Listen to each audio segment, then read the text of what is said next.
Tarot friends, this is Ultraviolet Morgan. Take 3.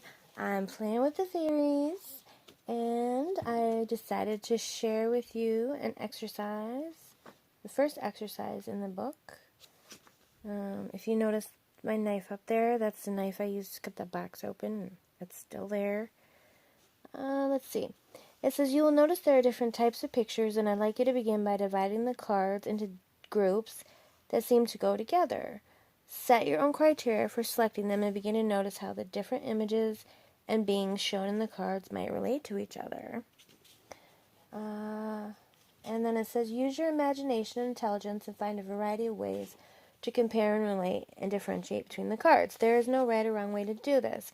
It is just a practice in looking at the cards and seeing the similarities and differences between them. Be inventive and creative and playful about it. The more you do this, the better you'll begin to understand this oracle and fairy itself. So the point of this is to do it in many different ways. And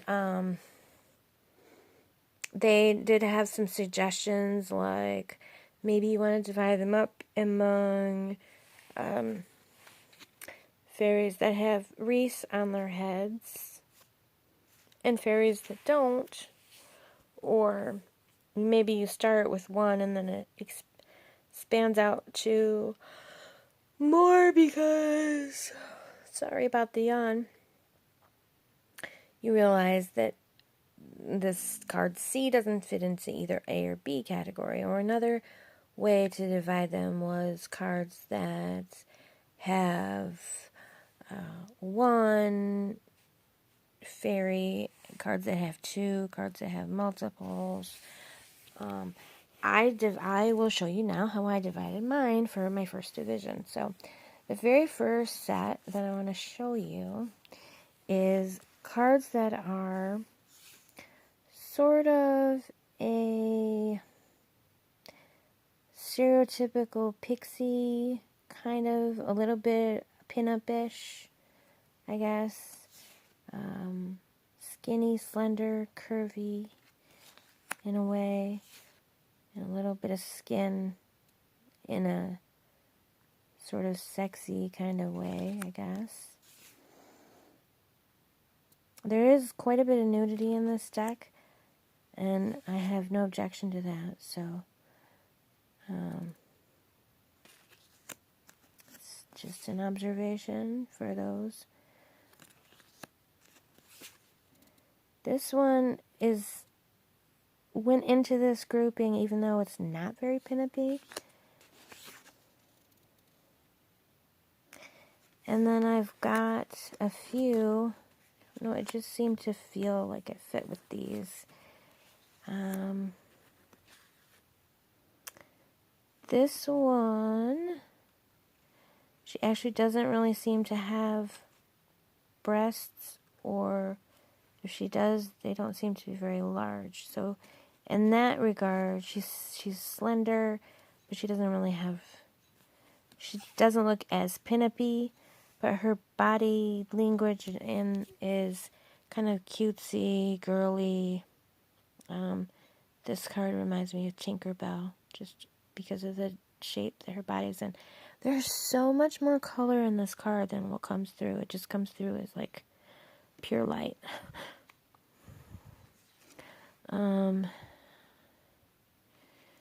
Okay. And then this one also, she doesn't really seem to have breasts, but she still has that very feminine, I guess, body language.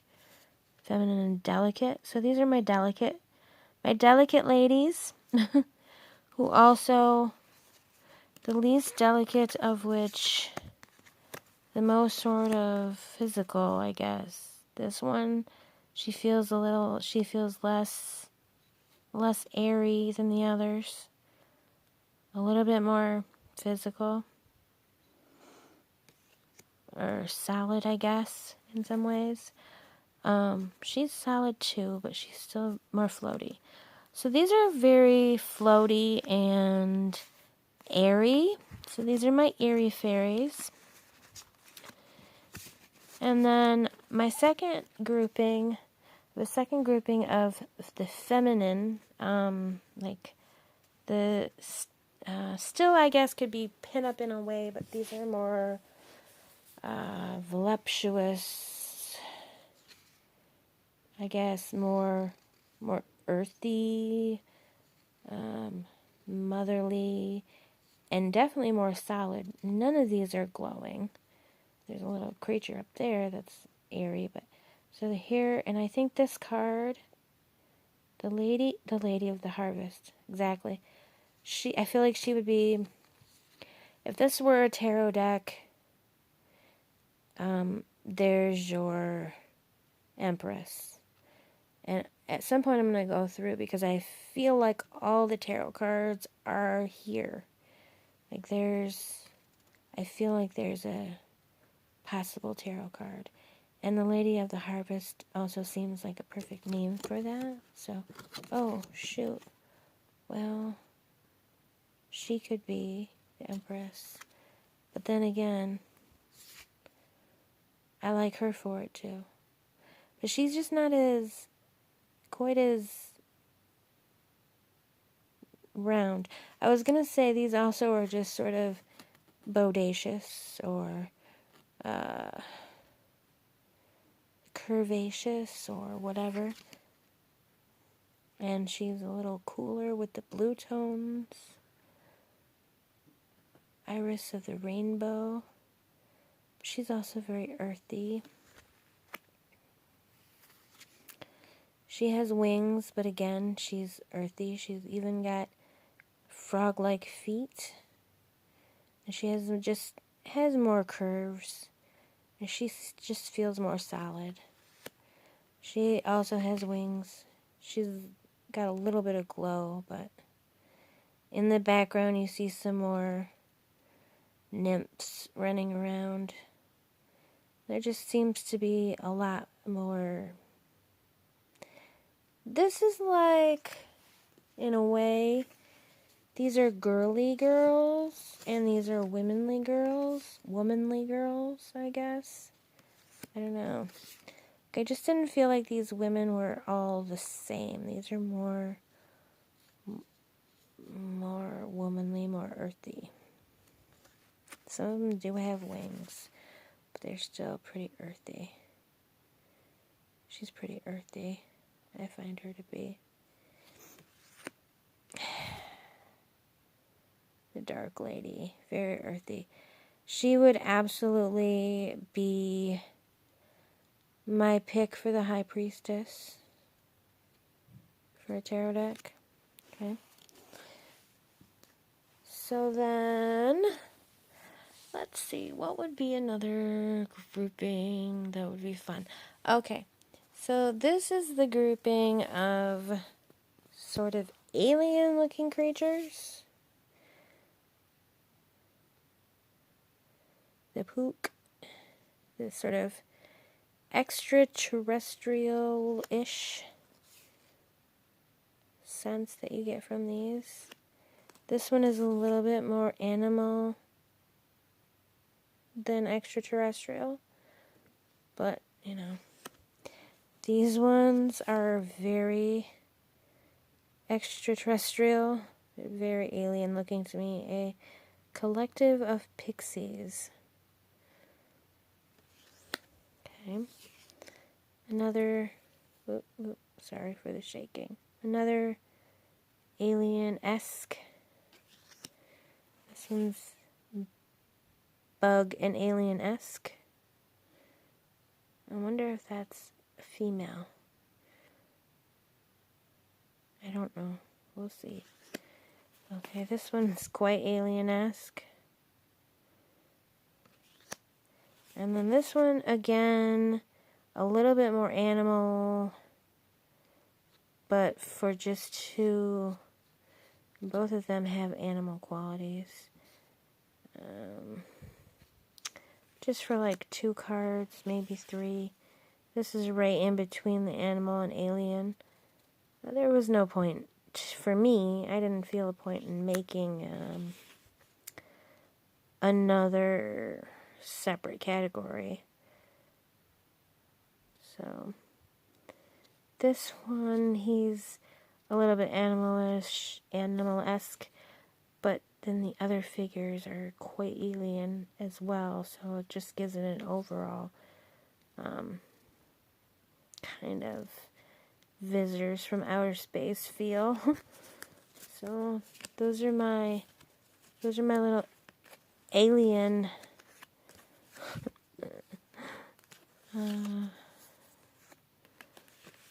my alien fairies.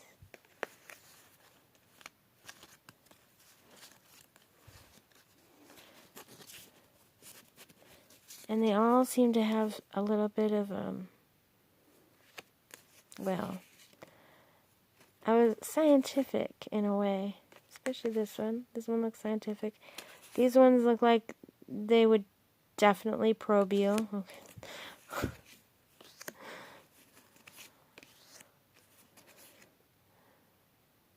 He could be a scientist. I could see it. Yeah, this one is like a queen or something, for sure.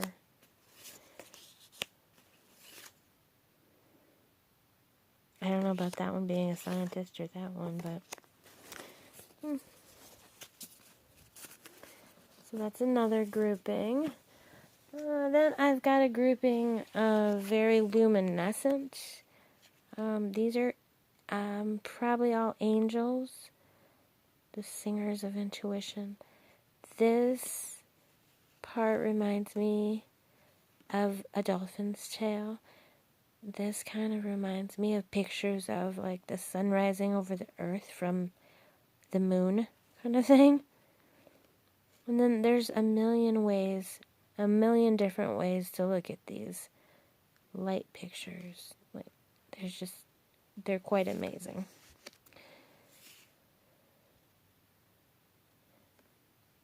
Life of the fiery sword. Or he of the fiery sword.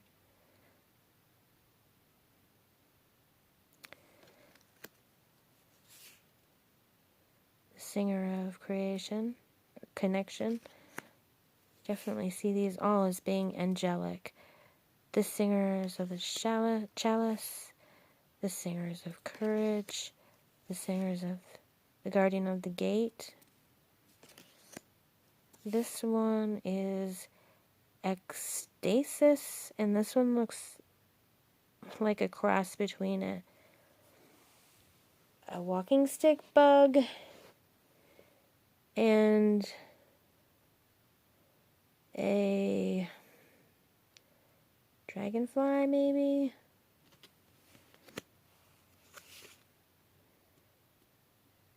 The fawn.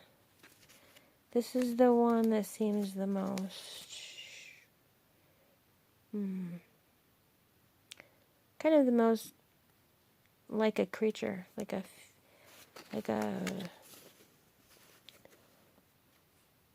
creature of nature, I guess, whereas the other ones seem more like spiritual types of creatures, I guess, or like pure spirit. This one I selected because of this character here, which I feel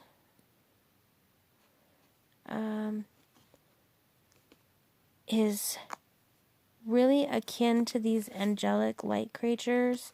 I feel like it's taking form. It's taking on a more physical form. Unity. Transfiguration.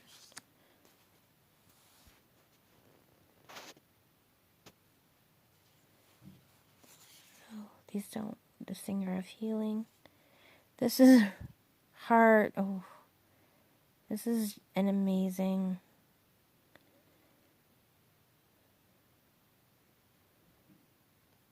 awe-inspiring picture. You see different things through the camera than you see looking straight on. Oh, wow. Singer of initiation. I feel like there's a light bulb in the middle right there, and a fire, and a moon, and maybe a skull of a bull. She of the something I don't know. And this kind of makes me think of the, like the Olympic torch, kind of. That's what I see there. And then I have this little alone card. This card, because it's abstract and it's light, you'd think maybe we'd go in with these, but I just felt like it didn't fit. It doesn't have that angelic presence. Oddly, it sort of reminds me of the golden snitch from Harry Potter. It's called the Rar, and I don't know what it is. It is a definite mystery, but it feels quite different to me. I can almost see like a bird type of, like a owl-ish thing. I feel like it's different from these. Altogether different. So it got its own category. Let's see. Now, how about the Innocents? The Innocents. Cards that reflect an innocentness. An innocentness is not a word. This adorable little child called the Maiden. I said earlier, I don't know if I trust her. She just is so stinking cute. Like, I just feel like, oh, you think she's gonna be just the sweetest little thing, and things aren't always what they appear. So okay, and then there's this one. She just has this very maiden-like very innocent flirtation. Like, she's not even flirtatious. She's more like everybody just sort of loves her, and she loves everybody back, and she doesn't really think it has anything to do with sex appeal or beauty. You know, she just thinks the world is good. Reacts to her in pleasant ways, and she's pleasant back. And then there's this one, which, if we're talking about the tarot, that's your Fool right there. I mean, that's the Fool card, the Journeyman. And, you know, so the Fool represents a certain innocence walking off into the future. So these are the innocent cards. Let us see. Now here are the colorless cards. And these ones I admire, but I don't find myself looking at them for quite as long. Okay, this old man, I adore the lines in his face. Absolutely adore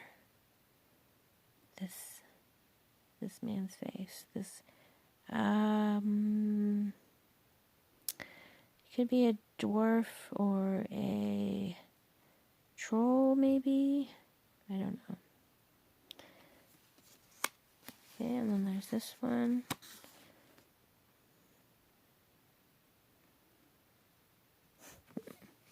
Beautiful. And this one, which has some color in the eyes. And these are all very nature. They're in the leaves, they're in the trees. Okay. So that's what those ones are. And, oh, you know what I should do? Since I did the women, these are the masculine cards. These are the cards that seem to represent a masculinity and a human or humanoid form. This here being the Piper. Piper, usually Pan, usually a satyr. They're definitely considered to be virile and, I guess, masculine in that way. The sage just has a very powerful masculine energy.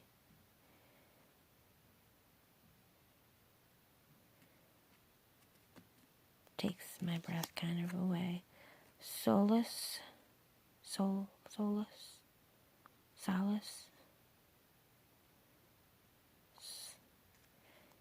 If this were a tarot deck, this card might be the Sun.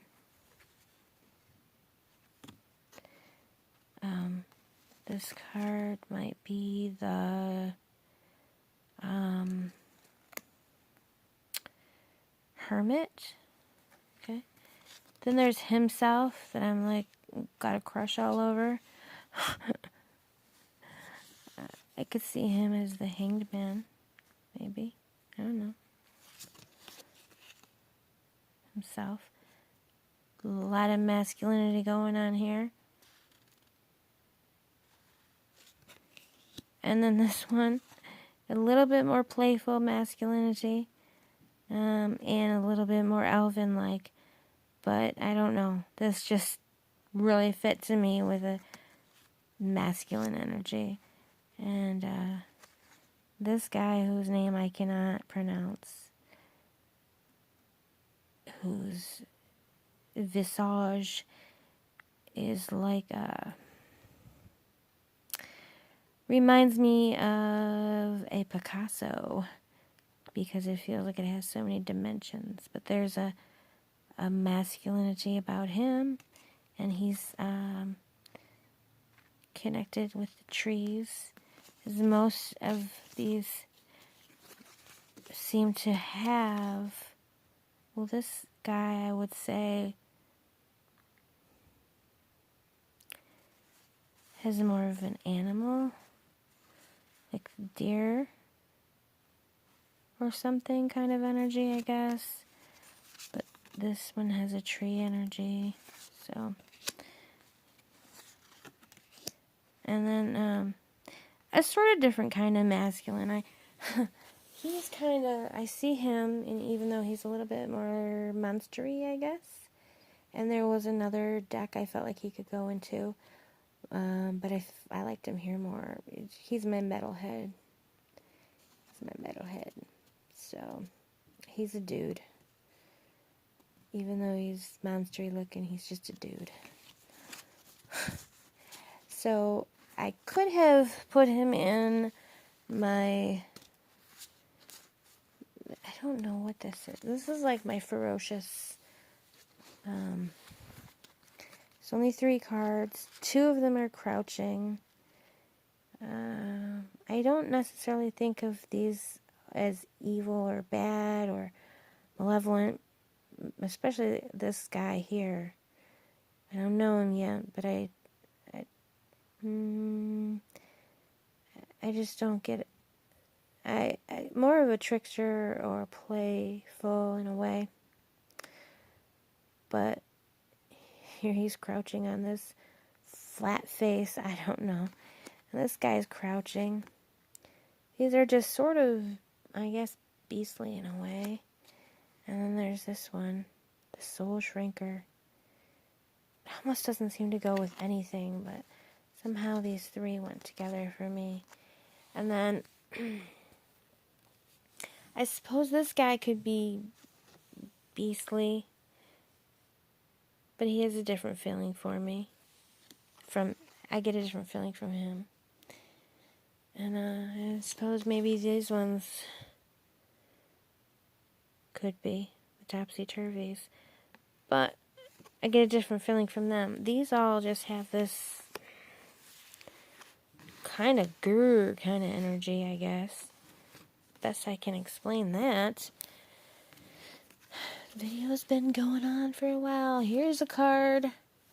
It just stands alone. It's the Death card.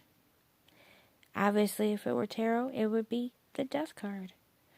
I don't see any of the cards matching up with that one at all. Here is... Okay, so this one has 3 cards. These are my playful. These are the playful cards. This guy, I want to call him Bucky. That's not his name. It's weird. Something strange. It's hard to read in the lettering, but... And there's a scar. These are goofy to me. Like, goofy playful, you know? Even though he's got a little grump on, he's... Oh, that gnome. It's still playful. And then, the green woman. Very playful. Very, very playful. So, those are my playful ones. This was What do you do with this? This one just stood alone. I could have maybe put it in with the playful ones. For this guy, has a playfulness maybe. Although I don't know. I feel like he takes himself pretty seriously, you know, in his way. And she's definitely not looking playful. So this one was a standalone. This one, another standalone. I adore this. Like, I adore this card. It's not exactly the same at all. But I adore it. Standalone. This guy I already showed you. Reminds me of the guy from Neverending Story in the beginning. Standalone. And this lady. This lady, she didn't go with any other women. And she's interesting. She's called the Fairy Godmother. And I feel like she sort of represents temptation. The temptation of everything you want. Be careful what you wish for, kind of thing. She reminds me of Jareth from from the Labyrinth, even though she's a woman, because there's an owl, there's a fruit, even though it was a peach, and there's an orb, and I don't know, she's very covered, she's lovely, but I feel like she's hiding something. So I feel like, you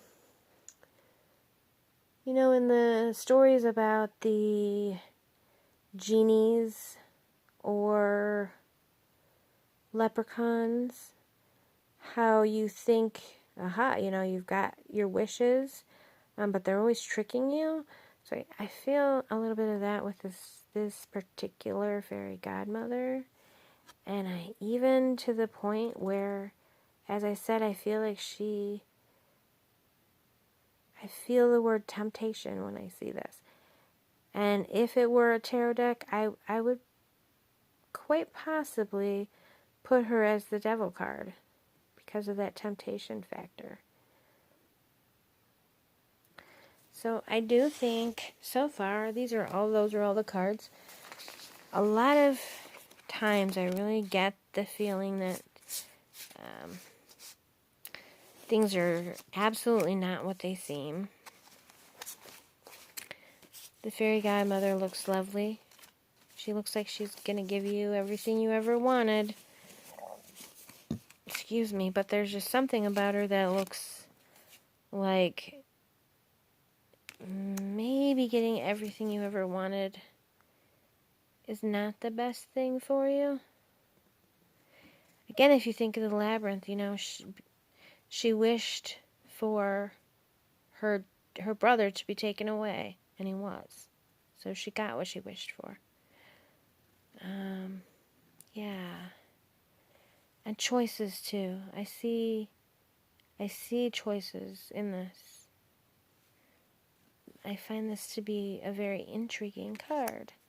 So 30 minutes is up, and I have shown you the way that I chose to separate my fairy cards and a little bit of discussion about them, and how do you how would you categorize your fairy cards? Do you feel like how do you feel about my categories? Do you feel that the categories, the ones that were left out, that were in a category, should have been in a category? Maybe this one should have been in these ones, or maybe this one should have been in with the playful ones.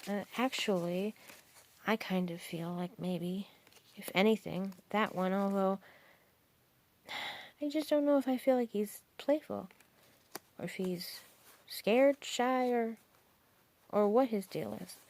He's so mysterious to me.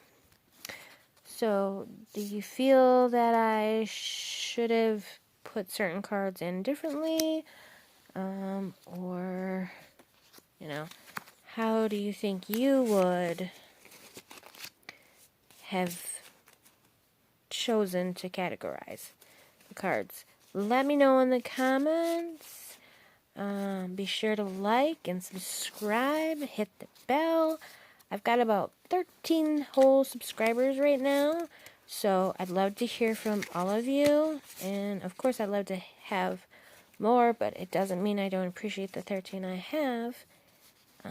But feel free to be vocal and say what you like, say what you don't like. Let me know. Until next time, this is Ultraviolet Morgan saying, see you soon.